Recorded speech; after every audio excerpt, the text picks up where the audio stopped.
여러분, 누구를 미워하게 되면 그 사람에 대해서 모든 것이 다 참 싫어지는 것을 우리가 경험하게 되죠.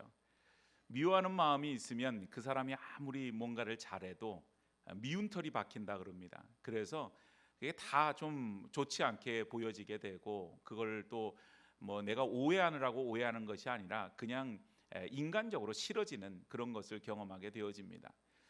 우리 속담에 미운 놈 떡 하나 더 준다, 그런 말이 있습니다. 이 말의 뜻은 미울수록 매 대신에 떡을 준다. 그러니까 미운 사람일수록 잘해주고 생각하는 채라도 해서 그 사람과 감정을 이렇게 쌓아놓지 말 것을 얘기해주는 그런 속담이라고 말할 수 있습니다. 미워하는 감정이 좋을 리가 없는 것이죠. 그러다 보니 사람들 사이에서 있는 속담에도 이런 표현을 씁니다. 또 성경에서도 로마서 12장 17절 말씀을 보면 아무에게도 악을 악으로 갚지 말고 모든 사람 앞에서 선한 일을 도모하라, 이렇게 말씀하세요. 악을 악으로 갚지 말라. 또 잠언 10장 12절 말씀에 미움은 다툼을 일으켜도 사랑은 모든 허물을 가리느니라. 그러니까 미움으로 인해서 또 누군가를 이렇게 미워함으로 악을 갚는 것으로 인해서는 하나님의 뜻을 이룰 수 없다. 성경은 그렇게 말을 합니다. 자, 그러면 여러분, 우리가 뭐 이런 말씀이 성경에 너무나도 많이 있고 예수님께서도 원수까지도 사랑하라 이런 말씀을 하셨기 때문에 우리 믿는 사람이 누구든지 간에 우리가 사랑해야 되고 용서해야 되고 그 뭐 미워하는 마음을 가져서는 안 된다, 이걸 우리가 모르는 사람은 없어요. 그런데 여러분, 어때요? 우리가 현실 사회 속에서 누군가를 미워하지 않는 것이 쉽습니까? 사랑하는 것은 둘째치고 미워하지 않는 것이 쉬워요? 굉장히 어려워요. 이런 일들이. 왜 그런가 하면 우리가 받은 은혜와 사랑을 우리가 종종 잃어버리고 있기 때문에 그렇습니다. 아니, 종종이 아니라 사실은 우리가 늘 잃어버리고 있다고 해도 과언이 아니죠.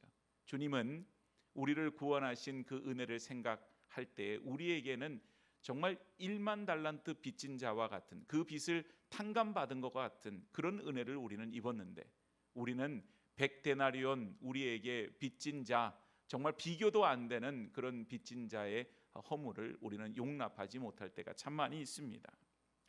오늘 이것이 대단히 어려운 것은 우리의 감정의 문제이기 때문에 더 그래요. 어떤 문제는 우리가 이성적으로 생각하고 내 생각을 바꿔야지, 내가 그것을 이성적으로 판단해서 이걸 바꿔야지 이렇게 생각하면 그게 참 편하고 이렇게 바뀌어지는 부분이 있는데, 감정이라고 하는 것은 내 마음대로 안 된다는 거죠. 그래서 미움의 감정, 그 스위치가 있으면 딱 꺼버리고 사랑의 감정의 스위치를 탁 켜서, 누군가를 미워하는 마음이 있을 때 감정의 스위치를 탁 끄고 또 사랑하는 마음으로 감정의 스위치를 켜면 정말 좋을 것 같은데, 이게 그렇게 말처럼 쉽지가 않아서 우리로 하여금 늘 이번 주간에도 우리가 사랑하지 못하고 미워했습니다.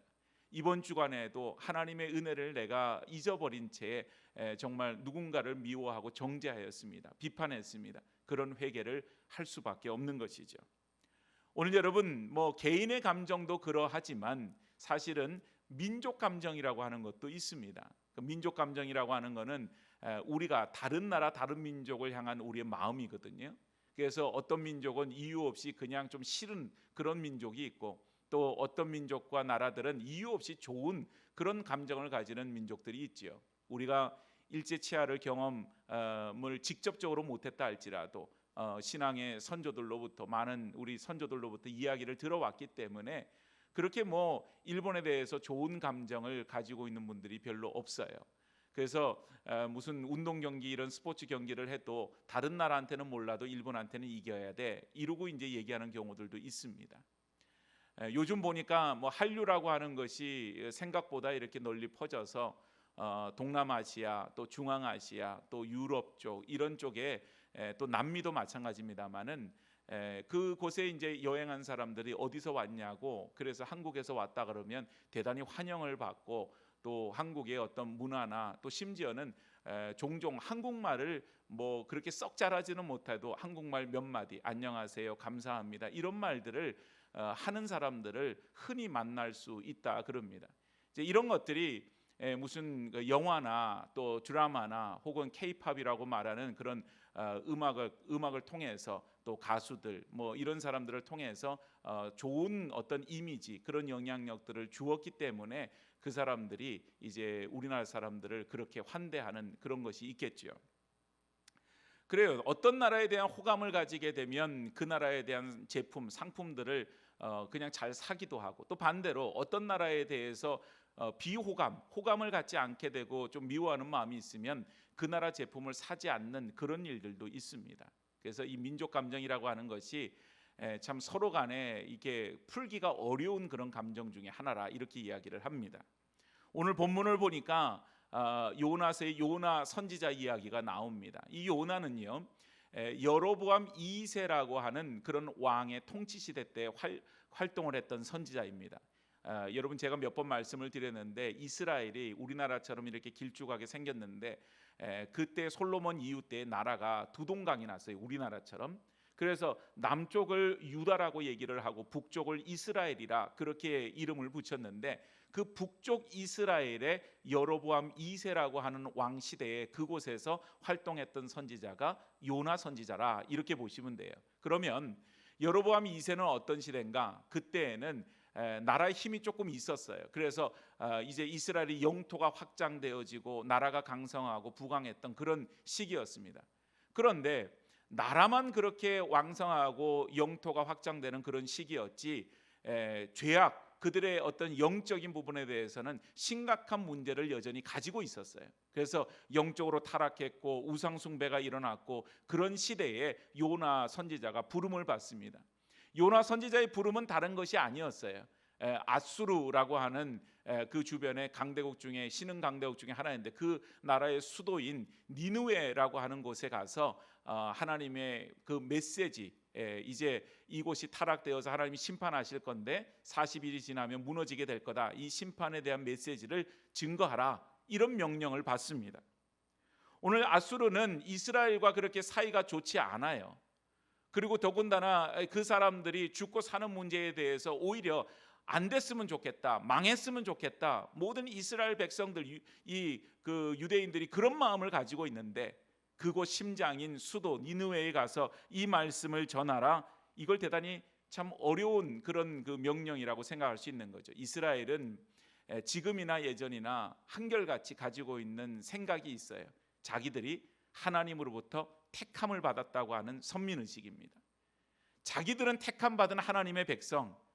그러면 다른 나라는 어떤가? 그 나라가 힘이 강대하든지 그 나라가 뭐 약소국이든지 상관없이 다른 나라는 이스라엘 관점에서는 다 이방인인 것입니다. 이방 나라예요. 이방 족속이에요. 그러다 보니까 어떤 나라에 대해서 다른 나라가 망하든지 어떻게 하든지 별로 그거에 대해서 이스라엘 백성들이 신경도 쓰지 않을 뿐만 아니라 더군다나 이렇게 적대적인 관계에 있는 아수르는 망하면 좋지요. 그런 마음이 더 강한 거죠. 그래서 요나는 그 명령을 거부합니다. 하나님 명령인데 거부해요. 선지자는 하나님 말씀을 따라야 될 그런 의무와 책임이 있는 사람인데 하나님 말씀이 그에게 임하였는데 그걸 거부해요. 그리고는 니느웨로 가지 않고 다시스라고 하는 그런 곳으로 멀리 배를 타고 도망을 갑니다. 도망가다 어떤 일이 생겼나요? 풍랑을 만나요.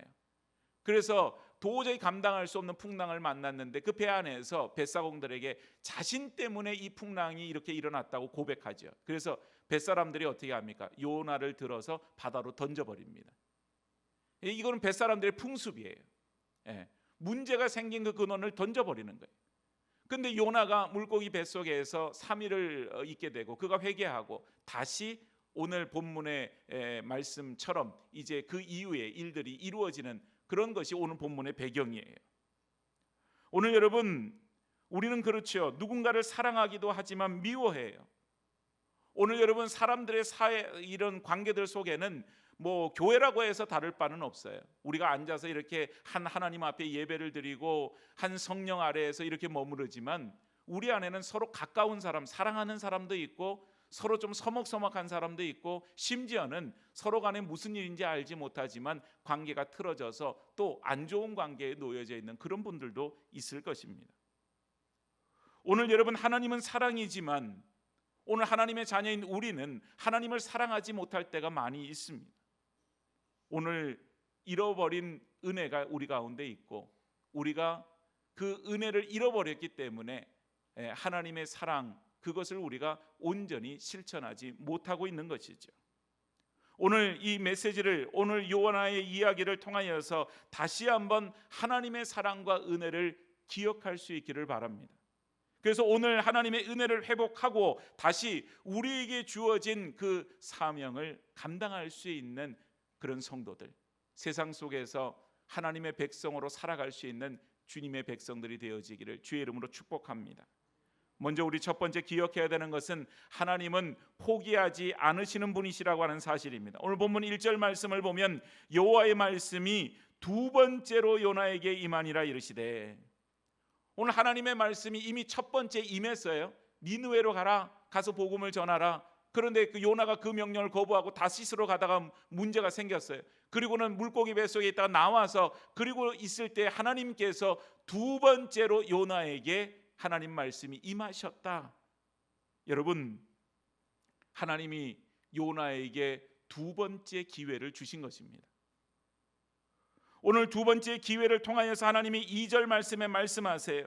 어떤 사명이었는가? 일어나 저 큰 성읍 니느웨로 가서 내가 내게 명한 바를 그들에게 선포하라 하신지라. 첫 번째랑 똑같은 내용이에요.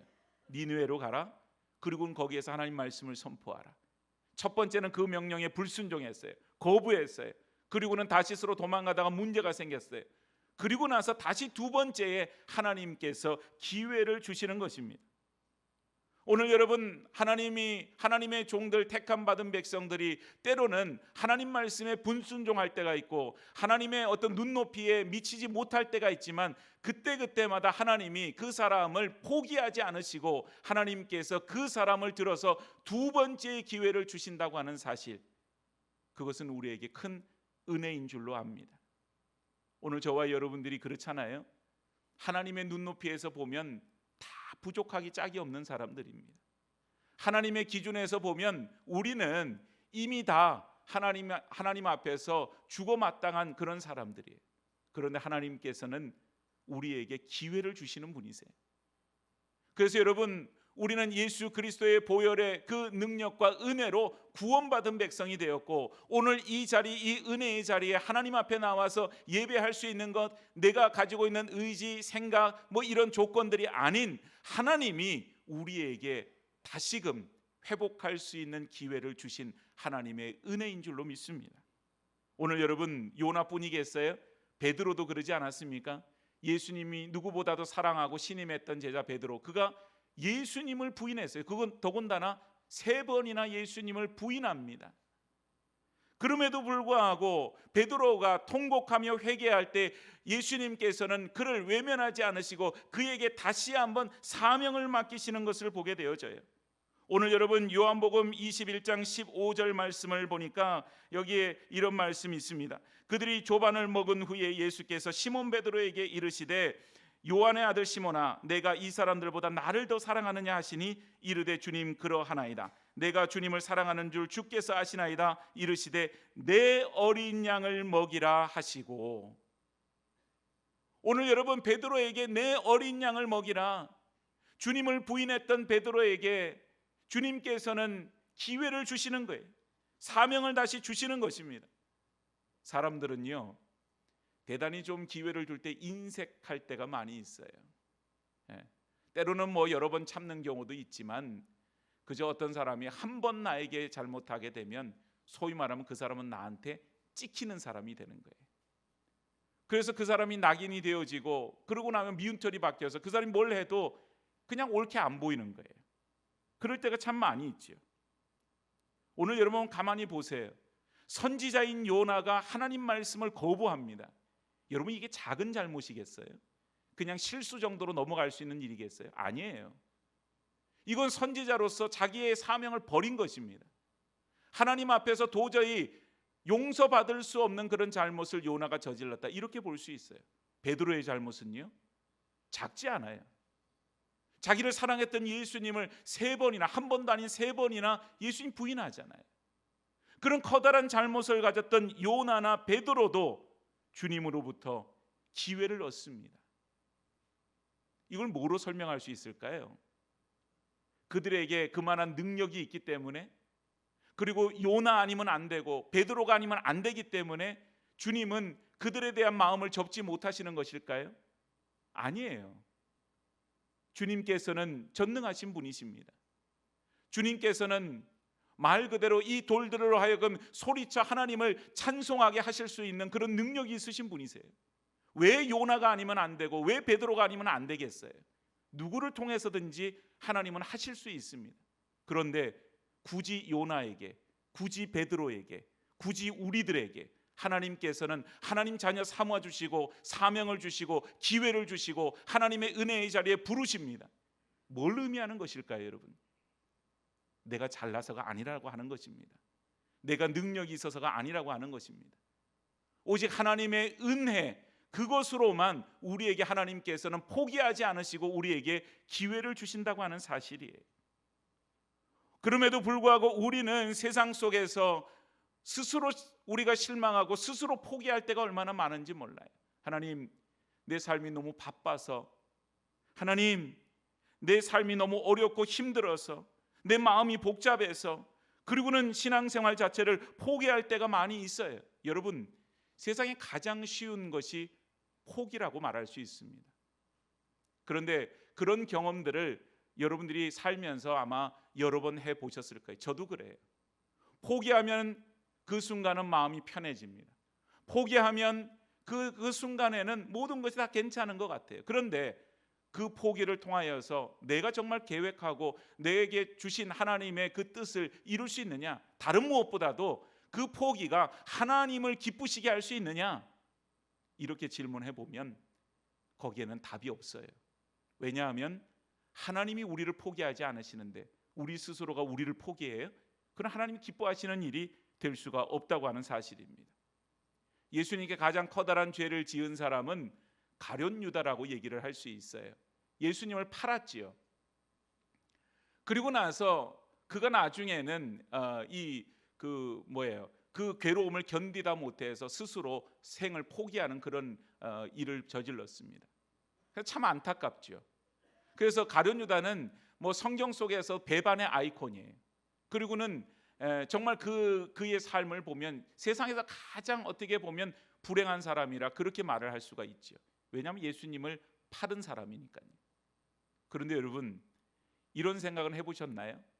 만일 가룟 유다가 베드로와 같이 주님 앞에 회개하고 주님께로 다시 은혜를 구했더라면 가룟 유다가 어떻게 됐을까? 아마 사람들에게 있어서는 엄청난 배신을 했기 때문에 도저히 가룟 유다를 용서하지 못한다, 그렇게 생각할 거예요. 그러나 우리 주님은 어떻게 하셨을까? 아마도 주님께서는 그 가룟 유다를 용서하고 받아주셨을 것입니다. 오늘 그러나 주님의 그 사랑과 은혜 속에서도 가룟 유다는 스스로 포기하고 말았어요. 스스로 포기할 때 비참한 결과로 그 인생이 끝나버렸어요.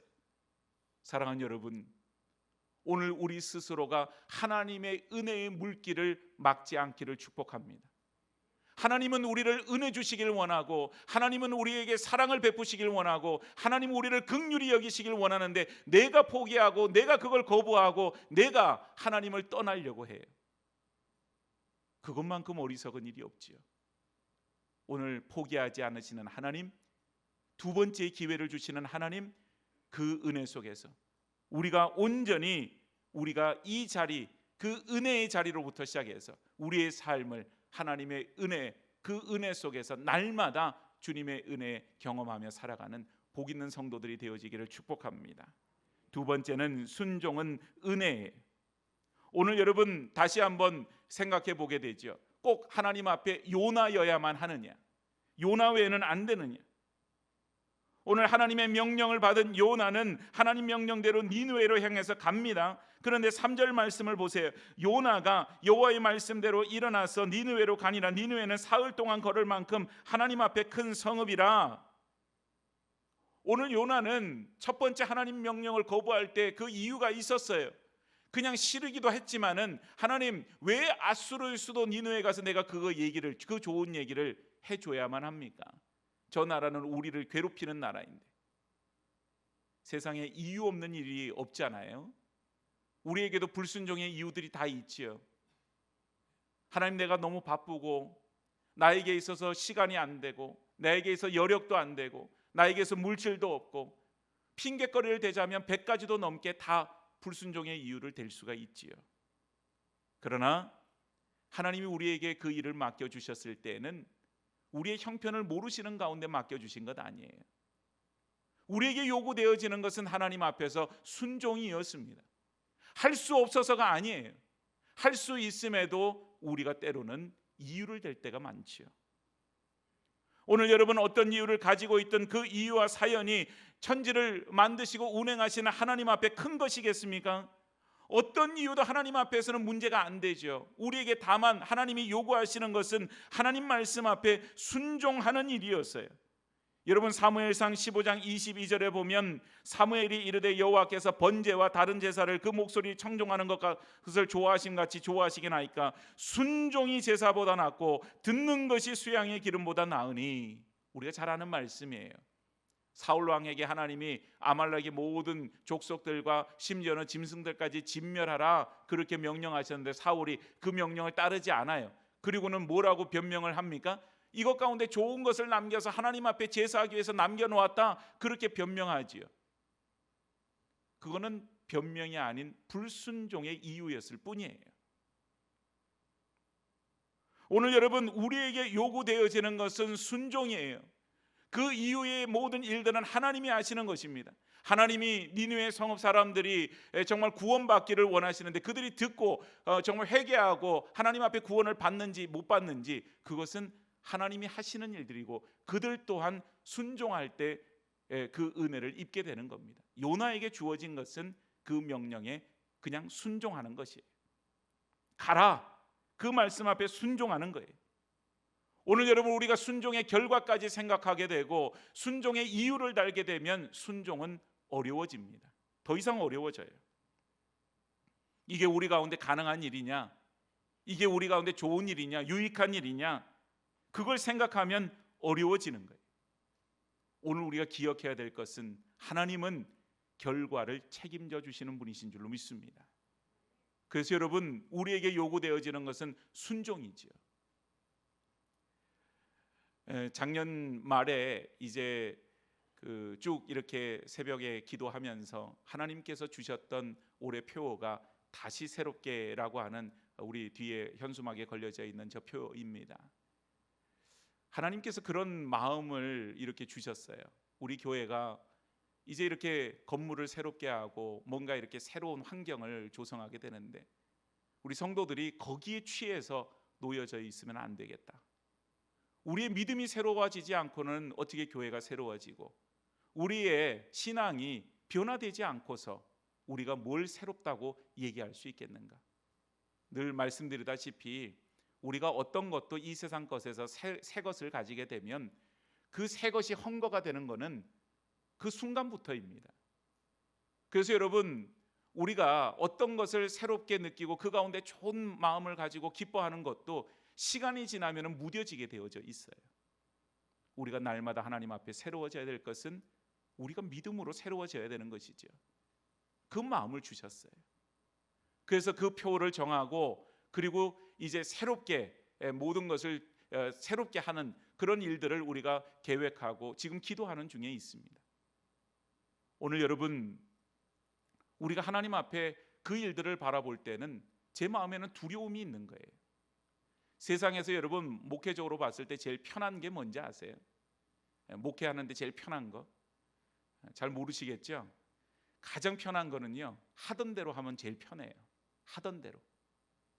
그러니까 1년에 우리가 절기라고 하는 것이 있기 때문에 신년이 되면 신년 예배 드리고 또 고난주간 되어서 고난주일이 되면 그때 또 맞춰서 예배 드리고 부활절 되면 부활절 지키고 그리고는 여름 때가 되면 여름 행사들이 있고 그리고 가을 되면 추수감사절이 있고 그리고 성탄절이 있고 또 연말 맞이하면 송구영진 예배 드리고 그리고 그냥 하던 대로 쭉 하면 어려움도 없고 문제도 없고 그냥 그렇게 흘러갑니다. 그런데 여러분 오늘 이 시대를 가만히 바라보면 정말 두려울 때가 얼마나 많은지 몰라요. 인구가 감소되고 있지요. 전국적으로 감소되고 있어요. 우리가 살고 있는 부산은 더 빠른 속도로 감소를 하고 있습니다. 인구가 감소되는 거에 2배 이상 개신교의 인구가 감소되고 있어요. 전체적으로 종교성에 대해서 사람들이 관심이 없는 사람들이 점점 늘어나고 있지만 그 가운데서도 개신교 인구가 점점 줄고 있습니다. 오늘 이 지역을 바라보면 또 이 사회를 바라보면 그것만 생각하면 그 상황들을 생각하면 그냥 낙심이 되고 마음이 어려운 거예요. 그런데 여러분 가만히 생각해 보면 그렇잖아요. 우리의 환경이 언제 좋은 적이 있었나요? 우리의 형편이 언제 좋은 적이 있었나요? 오늘 여러분 니느웨가 어떤 곳이든 니느웨가 어떤 장소든 하나님이 우리에게 명령하신 것은 그곳으로 가라는 명령이었습니다. 오늘 여러분 우리의 환경이 어떠하든 우리의 상황이 어떠하든 우리에게 주신 명령은 하나님께서 세상 속으로 나아가서 때를 얻든지 못 얻든지 항상 하나님의 복음을 전파하기를 힘쓰라, 그것이 우리에게 명령이었고, 하나님 앞에 모여서 우리의 심령을 새롭게 하고 하나님의 은혜 속에서 하나님 예배하는 것, 그것이 우리에게 있어서 가장 하나님 말씀 앞에 순종하는 일이에요. 환경 바라보고 상황 바라보면 우리가 죽었다 깨어나도 순종 못합니다. 여러분 아브라함이 어떻게 순종하여서 이삭을 바치려고 하겠어요? 못하는 거예요. 하나님 말씀 앞에 절대적으로 엎드려 순종할 때 그 길을 갑니다.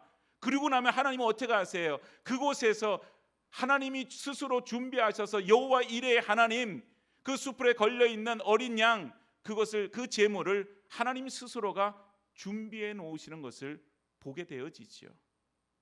사랑하는 여러분, 불가능해 보이십니까? 그래요. 때로는 우리가 생각할 때 불가능해 보이는 것들도 참 많아요. 어떤 것은 가능해 보이고 어떤 것은 불가능해 보여요. 그러나 우리가 믿는 것은 능치 못함이 없는 하나님이신 줄로 압니다. 그 하나님을 믿을 때에 우리는 어떤 상황 속에서도 순종함으로 가야 돼요. 요나에게 말한 것처럼 니느웨로 가라. 그곳이 비록 힘들고 그곳에 가기 싫더라도 그곳을 향해서 가라. 그 말씀 앞에 순종하게 되면 하나님께서 하실 일들을 보게 되어질 줄로 믿습니다. 때로 순종이요 일방적인 희생을 강요하는 것 같아서 어려워하는 분들이 많아요. 그런데 여러분, 순종은 일방적인 희생만이 아닙니다. 순종할 때 하나님의 은혜를 경험하고 순종할 때 하나님의 역사를 경험할 수 있어요. 아브라함이 순종했더니 여호와 이레의 하나님을 그곳에서 만나죠. 또한 많은 신앙의 선조들이 순종할 때 하나님의 역사를 그 가운데 경험하죠. 오늘도 요나가 순종할 때 하나님의 역사를 보게 되는 것처럼 오늘 우리가 순종할 때 하나님의 교회가 또한 우리의 삶이 변화되어지고 다시 새롭게 되어지는 그런 은혜와 역사를 경험하게 되어질 줄로 믿습니다.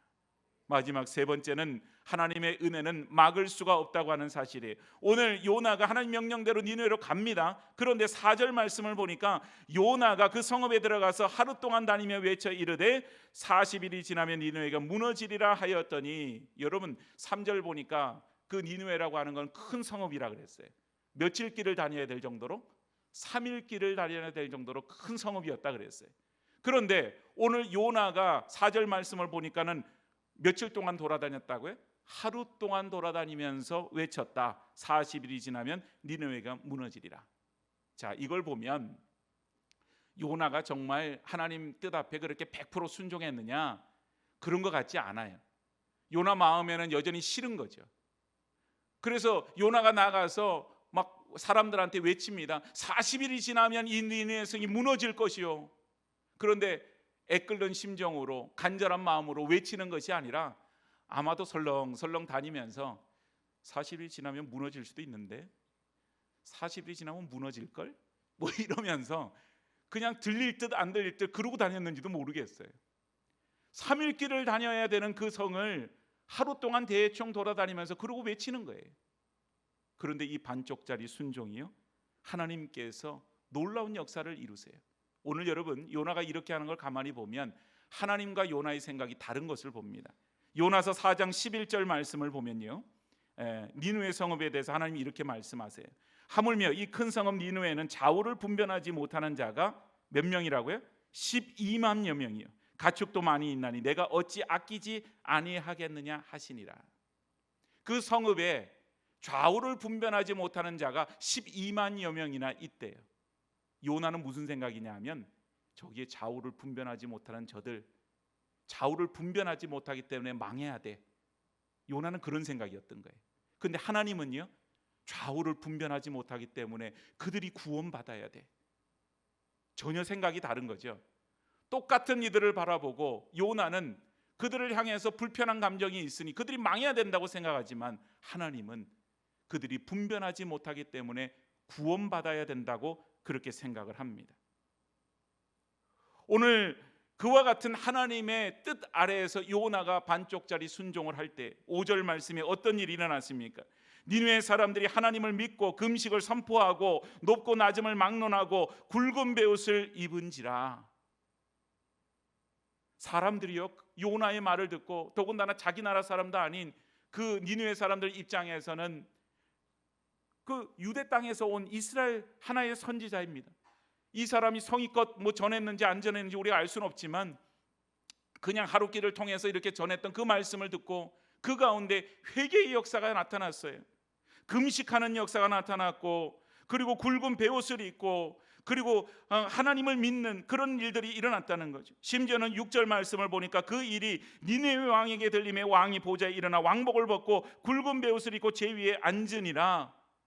여러분, 왕이 그 소식을 듣고 똑같이 동참을 합니다. 그런데 여러분, 보통 이런 경우 그들의 마음이 완악하고 강팍하고 그런 경우는 어떻게 하겠어요? 왕이 아마 요나를 잡아들이라 그랬을 거예요. 그리고 네가 왜 40일이 지나면 이 성이 무너진다고 사람들을 선동하고 다니느냐? 그리고는 목을 칠 거예요.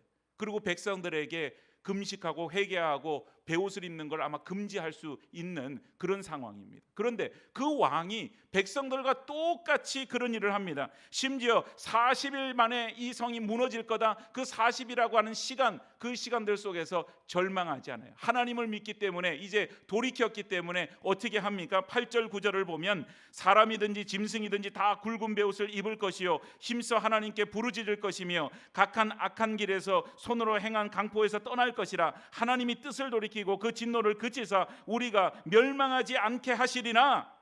그렇지 않을 줄 누가 알겠느냐?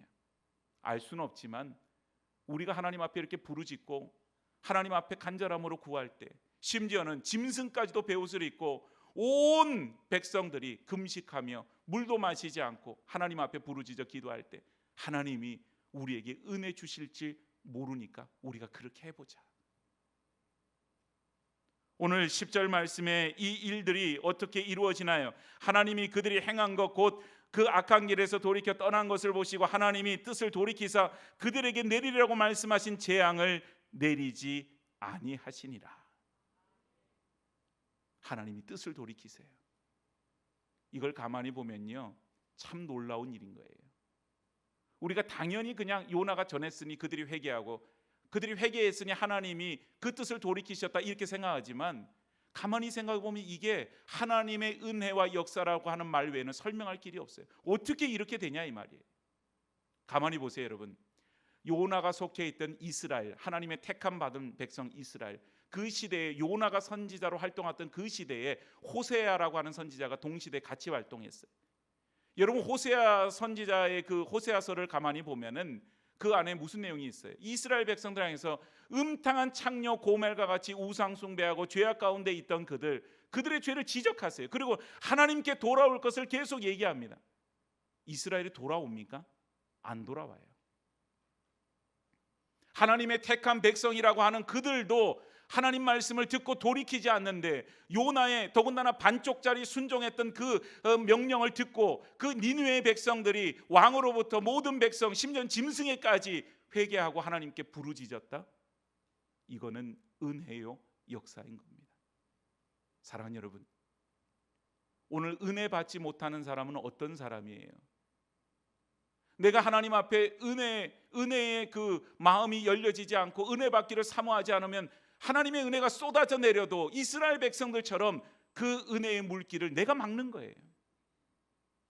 그런데 여러분, 그의 출신이고 인종이고 뭐고 상관없이, 그가 권세가 있든 없든, 그의 그 삶의 형편이 좋든 나쁘든 상관없이 오늘 니느웨에 있는 이 백성들처럼 정말 하나님을 믿고 하나님 앞에서 회개하고 하나님 앞에 부르짖을 때는 기꺼이 하나님은 은혜를 주신다고 하는 사실입니다. 사랑하는 여러분, 하나님의 은혜는 막을 수 없어요. 근데 우리가 자꾸 막아요. 그 은혜가 우리 가운데 내려올 때 그 은혜를 사모하는 마음으로 나아가도 부족할 판에 그 은혜를 막습니다. 오늘 하나님은 우리를 자녀 삼아 주셨어요. 우리를 포기하지 않으세요. 우리에게 다시 기회를 주시고 우리에게 사명을 주셔요. 그 은혜가 우리 가운데 있습니다. 오늘 다시 새롭게 하나님 앞에 세워지는 우리 교회와 성도들이 되어지기를 축복합니다.